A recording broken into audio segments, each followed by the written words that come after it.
Hey family, what if every single week you could discover the most unique, high-quality Black-owned products and brands and support our community with every purchase that you make? What if your everyday spending became a tool for building wealth, shifting narratives, and leveling the playing field for Black people worldwide? That's exactly why I created Be Smart by Black. Now, we started out as a two-sided marketplace, but now we're taking it to a whole new level with our free weekly newsletter. Every week, we'll handpick and deliver the best Black-owned products, exclusive deals, and inspiring brand stories right to your inbox. Here's the thing. We're in pre-launch right now, and if you sign up today at besmartbyblack.com, you'll get first access to our very first editions, VIP-only discounts, and the inside track on limited drops that sell out fast. Once we launch to the public, you'll miss those early bird perks. Now, this isn't just about shopping. It's about circulating dollars in our community, creating jobs, controlling narratives, and making sure Black businesses thrive. Like I always say, there's no revolution without economics. So don't wait. Go to besmartbyblack.com, join the pre-launch list, and be a part of this movement. And don't forget to share the web link Be Smart by Black with all of your network.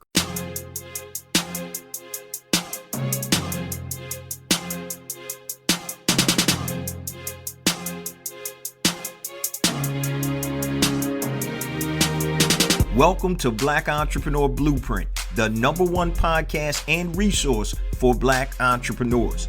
I'm your host, Jay Jones, and Black Entrepreneur Blueprint was created specifically to educate and inspire Black entrepreneurs to launch, build, and grow successful, sustainable businesses.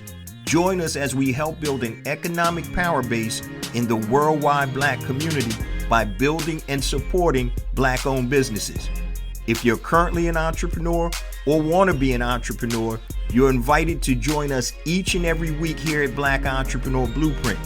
Welcome to the BEB family and get ready to elevate your entrepreneur IQ. Welcome to the Black Entrepreneur Blueprint, episode number 584. I'm your host, Jay Jones, and today we have another outstanding and informative show in store for you. Today's show topic is titled, Black Culture is Big Business for Everybody But Us. Black culture is big business for everybody but us. Let's be honest, guys. Black culture drives the world. Fashion, music, media, lifestyle, wherever you want to take it. And the problem is everybody else is profiting from it but us. So on today's show, we're going to be talking a little bit about how Black culture has become a global currency, why ownership is important, not influence, the $1 trillion power of consumer spending that we have, and also, most importantly, what are some of the solutions? But before we get to today's show content, let me just share a few things with the Black Entrepreneur Blueprint family. First and foremost, I want to welcome all first-time listeners to Black Entrepreneur Blueprint. Welcome to the BEB family. Please stick around until the end of today's broadcast, and I'm going to share all my social media contact information and resource links, such as the link that you heard at the beginning of the show for besmartbyblack.com. This is a free weekly newsletter that brings together Black consumers with Black brands and Black product owners. Exactly what we're going to be talking about on today's episode. Everybody else is benefiting from our culture but us. So make sure you go to besmartbyblack.com. Sign up. It is free. The newsletter is free. You have absolutely nothing to lose and everything to gain when you get exposure to new brands, special promotions and drops, and access to unique Black-owned products. So it's really a no-brainer. But let's get ready for today's show content. Black culture is big business for everybody but us. So Black culture basically is the world's currency, from the way we walk, talk, dress, dance, create. Our influences drive industries worth billions of dollars. Yet while the luxury brands and corporations are cashing in on our creativity, most times, unfortunately, we're left with little more than the recognition and not the revenue. And many times we won't even get the recognition if they can erase that. So this is something that's super serious. I said a couple months ago, guys, every episode that I do, I wanted to be super impactful to move you from point A to point B as an entrepreneur. Today's episode is a little bit different because they're not really any actionable steps, but it's a mindset shift that I'm hoping that I can impart to the BEB family. So today I'm going to talk about briefly how Black culture has become a global currency, why ownership, not influence, is the real wealth gap, the $1 trillion power of consumer spending, and also, most importantly, what are some of the solutions? So let's start off with Black culture equals global currency. Black culture equals global currency. From the music and fashion to slang style, whatever it is, Black culture sets the trends worldwide, not just in the United States, North America, worldwide. Companies and influencers profit massively from the what originates in our communities. For example, hip hop, right? So hip hop started back in the 70s and it was co-opted. And unfortunately, when hip hop came out, so I was there when hip hop came out. Everything was about, it was light, it was positive, it was talking about unity, and then it changed. It got co-opted by corporate America. You hear Dame Dash talk about this all the time. Culture vultures.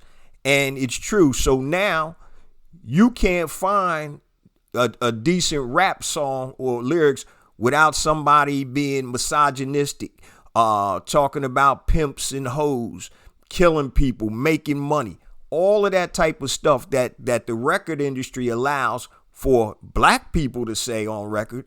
But if you say anything about any other ethnicity, even close to that, you're going to get shut down. But they'll let you do it. So they've co-opted it and they've turned something that was positive into a negative influence. And I'm not going to get into this conversation, but I will say this. If there is no balance in the pop culture or media or music specifically, we're going to have a problem, especially nowadays if you have parents that are letting the TV and the telephone raise their kids. There's no balance in the house. So you see all this drill rap in Chicago. You see all of this stuff that's glamorized. Like, I'm going to kill you. They don't never talk about killing anybody else. It's not good, obviously, to kill anybody. But only people they talking about killing is us because they know they can get away with that. They never talk about, I'm going to kill this ethnicity. I'm going to kill this ethnicity. I'm going to kill the police, whatever. Because they know they get a pass because that's how the whole playing field is set up.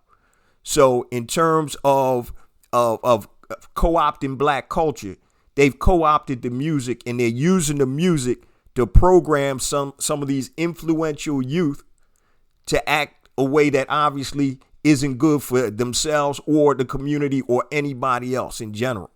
So Black culture is global currency. So now let's talk about fashion, right? Timberlands, right? All of a sudden, some rappers and stuff started wearing Timbs back in the day. And now, that's a staple in households, in Black households, right? Cristal used to be the staple when you out drinking. Puffy and them was, let me get that Cristal. All of that stuff, Gucci. I've seen people spend money, family members, that can't pay their electric bill, but they're going to go and buy some pair of Gucci shoes. Simple Simon stuff, just dumb stuff. People with real wealth don't have to do that. Out here, I'm looking on Instagram, you got these fools cooning and buffooning over here, walking around with $200,000 in a Gucci bag. Gucci bag probably costs $10,000, $12,000. It's ridiculous. So Black culture equals global currency. So we have to understand what we create and not let that get co-opted. So these are some of the things that we got to think about, guys. Let's talk about the wealth gap in ownership. So despite, fueling the demand, Black people often don't own the platforms, the brands, or distribution channels that all of these products and everything comes from. So The lack of ownership, guys, translates into lost wealth and missed opportunities for community reinvestment. So let's look at who's on social media the most, right? And it's actually consumer studies have shown that black folk in the United States are on social media more than other people. Do we own any of the platforms? I think Isaac Hayes' son has a platform. I can't remember the name offhand, but if you do know it, please comment, put it in the comment section. Do we own any of those platforms? No. You know, they talk about black Twitter. That ain't real. You don't own that. You know, so all of the platforms, the manufacturing and distribution, right? We're super consumers, and that's where the problem comes in at. All we want to do is consume, and we have a surface level thinking. Not everybody, but there are a lot of us out there that have a surface level of thought, meaning we don't go deeper than this. But you have to start recognizing and understanding where the wealth and how the wealth is bought. You got people spending their last dime on Balenciaga, Gucci, Fendi, Louis, whatever it is, because the mindset is that that's been created. If I have this, that means I'm worth something. So there's a wealth gap, once again, not just necessarily in ownership, not just in influence, but in ownership. That's why ownership is important. We have a lot of great black designers out here, be it from watch companies, clothing, handbags, or whatever. And we need to really start digging in and supporting and making those the fashion statements. So how about we get everybody else of every other ethnicity buying our black produced products and brands? How about that for a change? You probably never thought about that because you're already so used to buying everybody else's stuff, the Gucci's, the Louis, the Fendi's, you know, all of that stuff. You so used to that, you haven't even considered flipping the script. So could you imagine all the millions upon millions of dollars that we spend on Timberlands, red bottoms, Gucci purses, or whatever it is, if we were able to direct those same resources to black-owned businesses? And not just for us to make them hot, because anything that we do, when we shape the culture, people are going to follow. So how about we make them follow some black brands, some black-owned products, okay? Instead of always putting something in somebody else's pocket. The American dream was built off of our back, figuratively and literally. People are coming over here right now, and they're eating off of our backs. And you over here doing nothing but helping them. And I don't want to get too deep into that. But so that's the wealth gap in ownership. And that's the biggest thing in terms of the wealth gap in dollars. If you have ownership, the wealth gap in dollars is going to change. It's going to shrink if we start working and thinking collectively. And that's number 3, the power of collective consumer spending. Black consumers in 2025 are estimated to drive $1.98 trillion in spending, and that's just in the United States. $1.98 trillion, almost $2 trillion. The problem is you got to, how do you redirect even a fraction of that spending? So a study was done that showed only 2% of every dollar that an African American or black person owns in the United States actually is directed in the black community. Now, you know, the dollar only circulates in the black community for 6 hours. And I've used this example before, but this is something that you're not even cognizant of this because you're so used to doing things the way that you're doing. So just imagine your direct deposit gets in your account Thursday night for Friday. So you got net of $1,000 just to make it simple. So you wake up that morning, Friday night, just got paid, whatever. You said, okay, I'm going to go fill my tank up with gas. You go drive to a gas station, put $60 in the tank. While you're at the gas station, you figure you'll grab some coffee and something else to eat. That's another $15. Okay, you done spent $75 already before you even get to work. So now you get to work and a bunch of you people, coworkers say, you know what, let's go out and get some lunch. You spend another, just say $25 at lunch. You're at $100 right now. Then, since it's Friday after work, you know what? Let's go out and get some drinks. have some dinner, blah, blah, blah. So now you spend another $150. So you spent $250 before you even got home that night. That's 25% of your take-home pay. And I guarantee you, none of that went to a black-owned business. I guarantee you that gas station that you went to fill up, you bought your coffee, the lunch place that you went to, and the dinner place where you had drinks and dinner. That's $250 gone before you even got home, which was 25% of your take-home pay, and you haven't even thought about spending it with a black-owned business. And the problem is you have to make a conscious effort to do so. And that's where one of the biggest issues come when we talk about collective spending, consumer spending. Do you understand what would happen if we increase that 2% of every dollar up to 20% of every dollar? Do you understand how that will affect the black product brands, the black entrepreneurs, the black community? It takes money to make money, right? And I have this quote that I created, said, there's no revolution without economics. Everything starts with economics. You can do a lot, volunteering and stuff without economics. But if you need to move the needle, you need economics. So back in the civil rights era, black churches and black businesses were the backbone of funding the civil rights movement. They supported the marches, the rallies, the people, and everything. But you have to have the money for that. There's no revolution without economics. You want to change the current medical condition of our people, right? Hospitalization, all that. You need money. You want to change education system. Why does some schools don't have books? Others do. Well, now they're all pretty much laptops. Why do some schools have laptops for every student and others don't? It's economics. All right. And so the media, economics drives the media. We've lost the black newspaper. We've lost black media. Right now we're so integrated with everything else, we're not even controlling our own media. And a lot of the media that we do control is a lot of BS, a lot of garbage. There's sites out there like Blavity, which is good, The Root, The Griot, the Shade Room has some good stuff in it. And but there's a lot of junk out there. We're over here dumbing ourselves down watching stupid videos. So there's no revolution without economics. And we need to start thinking about collective consumer spending.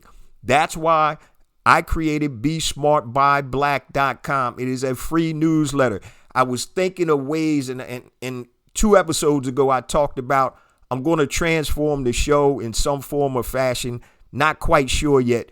But one of the things that I think is utmost importance, especially for the mission of the Black Entrepreneur Blueprint, to build an economic power base in the worldwide black community by building and supporting black-owned businesses. I say it each and every week when I close the show. And in order to do that, what is an easy way to get exposure for black brands to black consumers? Okay. The other thing is this. Everybody that's listening to this, I guarantee you, has purchased something online before. So you don't have to go and try to drive downtown to find a black-owned store. When you're going to get a list of black-owned products, unique products, special drops and promotions coming right in your inbox. There's no excuse now. Okay? So this is something that we have to do and change our mindset in terms of consumer spending. The question is that I always ask people, why are you spending $1,200 on a pair of ugly ass Balenciaga sneakers that if it didn't have the name Balenciaga on it, you wouldn't be caught dead in it? Because I get it. You may want to feel good. I got some fresh gear. I feel good. I get that. I understand that. But when you can't pay your electric bill or your cell phone bill, you're not ready to buy that stuff yet. I'm not saying there's nothing wrong with buying nice things. I get it. I buy certain nice things. I'm not big into fashion like that. I'm definitely not spending more than $175 or $150 on a pair of sneakers, and those are running shoes. I'll spend on nice dress shoes. I'll spend on suits. I'll spend on ties, things of that nature, but I'm not going to be spending $150 for a sweatshirt with aloe on it or whatever you want to put on the sweatshirt. That to me, that's insane, because it's all a culture thing. They've got you programmed that you not fresh, you not fly if you don't have this type of stuff. And that's not true. And we have to change the narrative where you not fly if you don't have this black owned brands. And that's what we need to focus on. And also the power of collective consumer spending. And the fourth thing I wanted to talk about, let's recap first. First thing was black culture equals global currency. Number two, I talked about the wealth gap in ownership. And I just talked about number three, the power of collective consumer spending. And last but not least, some of the solutions from culture, I guess, to capital. If you've ever read the book Powernomics by Dr. Claude Anderson, you know what I'm talking about. But if you have not, make sure you go get that Powernomics by Claude Anderson. He lays it out. My take on this is super simple, guys. Just three things. Number one, you have to build and support black-owned businesses. I talk about this on the podcast all the time. Build and support black-owned businesses. And when I say support, we're talking about making a conscious effort to shop black. Also, I mentioned this the other week too. When you critique a black-owned business, because there's this narrative out there that our products are inferior, our business acumen is inferior, we don't like shopping with black-owned stores or whatever. I want you to critique every business just as tough as you critique a black-owned business, because I guarantee you, when you go to one of these corner stores to get your chicken wings and fried rice, how many times have they put the money on the counter and not put it in your hand? That's a sign of disrespect. But guess what? Do you stop going to that restaurant on the corner? No, and you probably are conditioned to having the money put on the countertop as opposed to putting your hand. So I want you to make sure that you critique every business the way that you critique a black-owned business. The second thing you have to do, guys, is become not just a consumer, but a producer. Now, we're all consumers. We have to consume to live. But we need to balance out the scales by becoming a producer. Start producing something, be it your own business, your own product, your own brand, whatever it is, because the scales need to be balanced. So you have to start producing. Now, I'm not saying quit your job today if you got a job and whatever, but you need to have multiple streams of income. So start becoming a producer. And what does that do? If you are a producer, hopefully you'll generate more revenues with your new business, part-time business, whatever it is, where now you can sink those monies back into the business and continue to grow it. Thereby, it's going to help your family. And if you continue to grow the business, you may need employees, right? So guess what most people and most ethnicities do? They hire people that look like them and that they're comfortable with. And guess what? We can do the same thing. You want to cut down on black unemployment? You want to shrink those numbers? It's starting more businesses. So when you go into specific stores from different ethnicities, guess what? A lot of times all you're going to see is that ethnicity in the store. And if not, most of the jobs that you'll see, that we do are menial jobs. So once again, number one, build and support black-owned businesses. Number two, become a producer, just not a consumer. And number three, guys, start to share and refer the black businesses that you deal with. All right. Now, if they're not a good business, guess what? I don't care what color it is. You don't necessarily have to support that. But if you find that you went to this black restaurant or you bought some clothing or whatever from a black designer or whatever, share that. We're so quick to share stupid stuff or nonsense on social media. Look what I'm having for dinner. You know what? Who cares? Nobody gives a damn what you're eating for dinner. But if you say, hey, I just went over to such and such restaurant. I had an amazing meal right here. Make sure you guys check them out. As a matter of fact, I was in Chicago a couple of weeks ago, and my daughter took us to a nice black-owned restaurant in West Town, part of Chicago, called Provare, Provare. Amazing, amazing food, amazing service. Beautiful location. The place felt like home. They came over, they talked to you. Everything was beautiful. You know, I put that on social media, Provare. So there's no reason why we can't start doing that, guys. So we can start empowering our people to find good products and services that they can support. Building brands, building businesses, building an economic power base. That's what it's all about. Now, before I get to the last segment of the show, let me just give you guys all my social media contact information and resource links real quick. Everything I'm about to tell you is on the website, blackentrepreneurblueprint.com. Make sure you go to the website and utilize all the free resources. Hit the Learn tab. There's a drop down. We have resources on scaling your business, e-commerce, strategy and mindset, anything you need to build your business and to move you from point A to point B. Also, I talked about at the top of the show, besmartbyblack.com. There's no excuse not to be able to sign up for a free newsletter and get access to unique Black-owned products and brands. You don't even have to do anything. It's going to be in your inbox, in your mailbox, email every week. So there's no excuse. So you can make a conscious effort to go and shop Black and share that with other people. Okay. Now, if you want to connect with me, guys, anything long, hit me on my email, jjones@blackentrepreneurblueprint.com. That's JAYJONES at blackentrepreneurblueprint.com. Facebook, Black Entrepreneur Blueprint. Instagram, I have 2 IG accounts. The first one is JJones for real, JAYJONES, the number 4, REAL. Second one is Black Entrepreneur Blueprint. Actually, I have 3 IG accounts. The newest one is Be Smart by Black on IG. So make sure you guys follow me there and hit that subscribe button for the newsletter. LinkedIn, connect with me there. Just type in J Jones Black Entrepreneur Blueprint. Twitter or X now, JJones001, JAYJONES001. Also, YouTube, I have additional content on the YouTube channel that is not on the show. So make sure you go to YouTube, put in the search Black Entrepreneur Blueprint and hit that subscribe button. For all you first-time listeners, we drop a new episode every Monday morning, 5 a.m. Eastern Standard Time on all your major podcast platforms and YouTube. So wherever you watch this or listen to this, hit that subscribe button so you make sure that you're alerted every time a new episode comes out.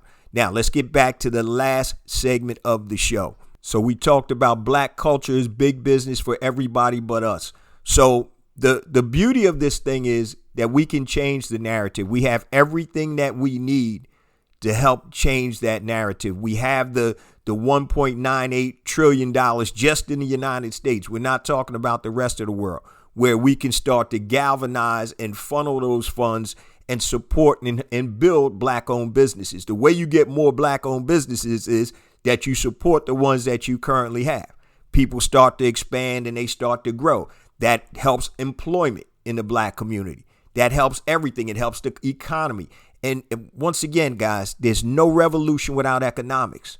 There's no revolution without economics. When you have an economy behind you, you have money, you can build things. So if your community needs a nice new daycare and you're in that space and you have revenue, you have monies, guess what? You can build a positive place for people to bring their children. Economics rules everything. It rules media. It rules education. It rules healthcare. It rules everything. So you have to have that economics base behind you, politics, right? So politics is a play for pay game or pay for play game. If you want your politician to do something, guess what? Most people create political action committees and they hold that politician's feet to the fire, right? We're too busy doing some other stuff as opposed to really creating a political action committee. Economics rules it all, guys. And until we understand and start to recognize that, and not just recognize and understand, but start to galvanize and take action, nothing is going to change. Nothing is going to change, guys. So we need to start where we're at, right? We got $1.98 trillion, okay, coming through the United States Black community. First thing, you need to funnel that as much as you can to Black-owned businesses, support and build Black-owned businesses. All right. After that, what we want to do is we want to be able to become more producers and not just consumers. And the third thing is we want to share these Black-owned businesses and products and brands with our entire network. Let's change the narrative. Let's make Black-owned brands be the brands that the culture is following.